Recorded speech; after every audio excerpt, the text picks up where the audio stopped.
اللہ تبارک و تعالیٰ کے نام سے شروع جو بڑا مہربان اور نہایت رحم کرنے والا ہے۔ پیار دوستو، حدیث مبارکہ کے اندر ہے کہ رسول اللہ صلی اللہ تعالیٰ علیہ وآلہ وسلم نے ارشاد فرمایا، میں خوب جانتا ہوں کہ اہل جہنم میں سے کون سب سے آخر میں وہاں سے نکلے گا اور اہل جنت میں کون سب سے آخر میں جنت کے اندر داخل ہوگا۔ ایک شخص جہنم سے سورین کے بل گھسٹتے ہوئے نکلے گا اور اللہ تبارک و تعالیٰ اسے کہے گا کہ جاؤ اور جنت میں داخل ہو جاؤ۔ وہ جنت کے پاس آئے گا لیکن اسے ایسا معلوم ہوگا کہ جنت بھری ہوئی ہے۔ پیار دوستو، حضرت مغیرہ بن شعبہ رضی اللہ تعالیٰ عنہ سے روایت ہے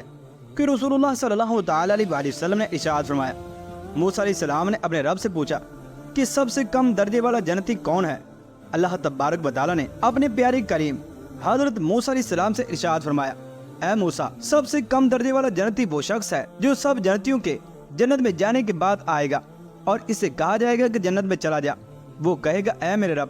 میں کیسے جاؤں؟ وہاں تو سب لوگوں نے اپنے اپنے ٹھکانے بنا لیے اور اپنی اپنی چیزیں لے لی ہیں۔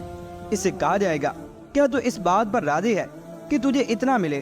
جتنا دنیا کے بادشاہوں میں سے کسی بادشاہ کے پاس ہوتا ہے؟ تو وہ کہے گا، اے میرے رب، میں راضی ہوں، اے میرے رب، میں راضی ہوں۔ اللہ تبارک و تعالیٰ فرمائے گا، جا، اتنا ہم نے تجھے دیا اور اتنا ہی اور اتنا ہی اور اتنا ہی اور اتنا ہی اور ہم نے تمہیں عطا کیا۔ اور پانچویں بار میں وہ کہے گا، میں راضی ہوں اے میرے رب۔ اللہ تبارک و تعالیٰ فرمائے گا، یہ بھی تیرے لیے ہے اور اس کا 10 گنا اور بھی تیرا ہے، اور جو تیرا جی چاہے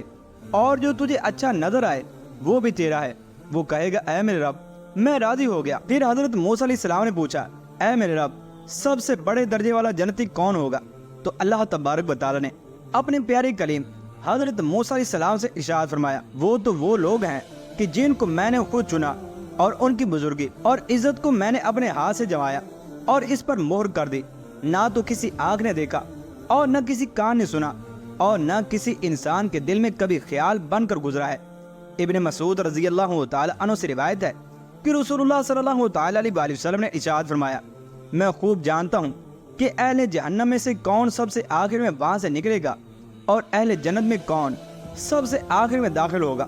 ایک شخص جہنم سے سورین کے بل گھسٹتے ہوئے نکلے گا اور اللہ تبارک و تعالیٰ اس سے فرمائے گا کہ جاؤ اور جنت میں داخل ہو جاؤ۔ وہ جنت کے پاس آئے گا لیکن اسے ایسا معلوم ہوگا کہ جنت بھری ہوئی ہے، چنانچہ وہ واپس آئے گا اور عرض کرے گا، اے میرے رب، میں نے جنت کو بھرا ہوا پایا ہے۔ اللہ تبارک و تعالیٰ پھر اس سے کہے گا کہ جاؤ اور جنت میں داخل ہو جاؤ۔ وہ پھر آئے گا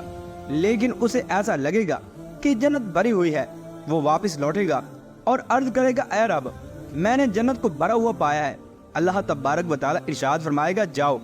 اور جنت میں داخل ہو جاؤ، تمہیں دنیا اور اس کے ساتھ اس کا 10 گنا دیا جاتا ہے۔ یہ اللہ تبارک و تعالیٰ ارشاد فرمائے گا کہ تمہیں دنیا کے 10 گنا دیا جاتا ہے۔ وہ شخص کہے گا، اے میرے رب،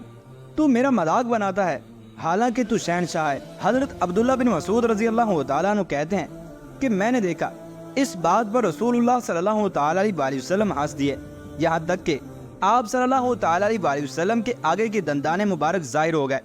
اور آپ صلی اللہ تعالیٰ علیہ وآلہ وسلم کا کہنا تھا وہ جنت کا سب سے کم درجے والا شخص ہوگا۔ پیار دوستو، اس حدیث میں اللہ تبارک و تعالیٰ کے کرم اور اس کی رحمت کی کشادگی کا بیان ہے اور جنتی لوگوں کے مقام کی وضاحت ہے، بائیں طور کے ان کا سب سے کم تر درجے والا بھی ان نعمتوں سے کئی گنا زیادہ کے ساتھ لطف اندوز ہوگا جو دنیا کی کسی بادشاہ کے پاس ہوتی ہیں۔ پیار دوستو، یہ بات یاد رکھیں کہ حدیث مبارکہ کے اندر ہے، جو شخص اس بات کی گواہی دے کہ اللہ تبارک و تعالیٰ کے سوا کوئی حقیقی معبود نہیں، وہ اکیلا ہے اور اس کا کوئی ساجی اور شریک نہیں، اور بے شک حضور اکرم صلی اللہ تعالیٰ علیہ وآلہ وسلم اس کے بندے اور اس کے رسول ہیں، اور بے شک عیسیٰ علیہ السلام اس کے بندے اور اس کے رسول ہیں، اور اس کا وہ کلمہ ہے جو اس نے مریم رضی اللہ تعالیٰ عنہ تک پہنچایا تھا، اور اس کی طرف سے ایک روح ہے اور جنت و دوزخ پر حق ہے، تو اللہ تبارک و تعالیٰ اس کو جنت میں داخل فرمائے گا، خواہ اس کے اعمال کیسے ہی کیوں نہ ہوں۔ اور ایک روایت کے اندر آتا ہے، جو شخص اللہ تبارک و تعالیٰ سے اس حال میں ملے کہ وہ اس کے ساتھ کسی کو شریک ٹھہراتا ہو تو وہ جہنم کے اندر داخل ہوگا۔ جبکہ ایک روایت کے اندر رسول اللہ صلی اللہ تعالیٰ علیہ وآلہ وسلم نے ارشاد فرمایا، جو شخص مجھے اپنے دونوں جبڑوں کے درمیان والی چیز یعنی کہ زبان اور اپنی دونوں ٹانگوں کے درمیان والی چیز یعنی کہ شرمگاہ کی حفاظت کی ضمانت دے دے تو میں اسے جنت کی ضمانت دیتا ہوں۔ اور ایک روایت کے اندر رسول اللہ صلی اللہ تعالیٰ علیہ وسلم نے ارشاد فرمایا، جنت تمہارے جوتے کے تسمے سے بھی زیادہ تمہارے قریب ہے، اور اسی طرح دوزخ بھی۔ اور ایک حدیث کے اندر رسول اللہ صلی اللہ تعالیٰ علیہ وسلم نے اس طرح سے ارشاد فرمایا کہ 5 نمازیں ایک جمعہ سے دوسرے جمعہ تک اور ایک رمضان سے دوسرے رمضان تک اپنے مابین کے سرزد ہونے والے گناہوں کا کفارہ بن جاتے ہیں، بشرط کہ کبیرہ گناہوں سے اجتناب کیا جائے۔ اور حدیث مبارکہ کے اندر ہے کہ جہنم کو خواہشات سے ڈھانپ دیا گیا ہے اور جنت کو ناگوار چیزوں سے ڈھانپ دیا گیا ہے۔ اور رسول اللہ صلی اللہ تعالیٰ علیہ وسلم نے ارشاد فرمایا، جس نے کسی تنگ دست کو مہلت دی یا اس کی قرض کو کم کر دیا، اسے روز قیامت اللہ تبارک و تعالیٰ اپنے عرش کے سائے میں جگہ دیں گے کہ جس دن سوائے اس کے سائے کی اور کوئی سایہ نہ ہوگا۔ اور حضرت ابو ہریرہ رضی اللہ تعالیٰ عنہ سے روایت ہے کہ رسول اللہ صلی اللہ تعالیٰ علیہ وسلم نے ارشاد فرمایا کہ اللہ تبارک و تعالیٰ ارشاد فرماتا ہے، میں نے اپنے نیک بندوں کے لیے وہ چیز تیار کر رکھی ہے کہ نہ کسی آنکھ نے اس جیسی چیز کو دیکھا ہے اور نہ کسی کان نے اس کے بارے میں سنا ہے اور نہ کسی انسان کے دل میں اس کا خیال ہی آیا ہے۔ اگر تم اس بات کی تصدیق کرنا چاہو تو یہ آیت مبارکہ پڑھ لو۔ کوئی نفس نہیں جانتا کہ جو کچھ ہم نے ان کی آنکھوں کی ٹھنڈک ان کے لیے پوشیدہ کر رکھی ہے، وہ جو کچھ کرتے تھے یہ اس کا بدلہ ہے۔ اور سہل بن سعد رضی اللہ تعالیٰ عنہ بیان کرتے ہیں کہ میں نبی کریم صلی اللہ تعالیٰ علیہ وسلم کی ایک مجلس کے اندر موجود تھا، اس میں جنت کا ذکر ہوا۔ جب آپ صلی اللہ تعالیٰ علیہ وسلم گفتگو پوری فرما چکے تو آخر میں فرمایا، اس میں وہ کچھ ہے جسے نہ کسی آنکھ نے دیکھا اور نہ کسی کان نے سنا اور نہ ہی اس کا خیال کسی آدمی کے دل پر گزرا۔ اور پھر آپ صلی اللہ تعالیٰ علیہ وسلم نے قرآن پاک کی یہی آیت مبارکہ تلاوت فرمائی۔ ناظرین محترم، اس حدیث مبارکہ سے ہمیں پتہ چلا کہ اللہ تبارک و تعالیٰ نے اپنے نیک بندوں یعنی ان لوگوں کے لیے جو اس کے احکامات کو بجا لاتے ہیں اور اس کی منع کردہ باتوں سے اجتناب کرتے ہیں، وہ محاسن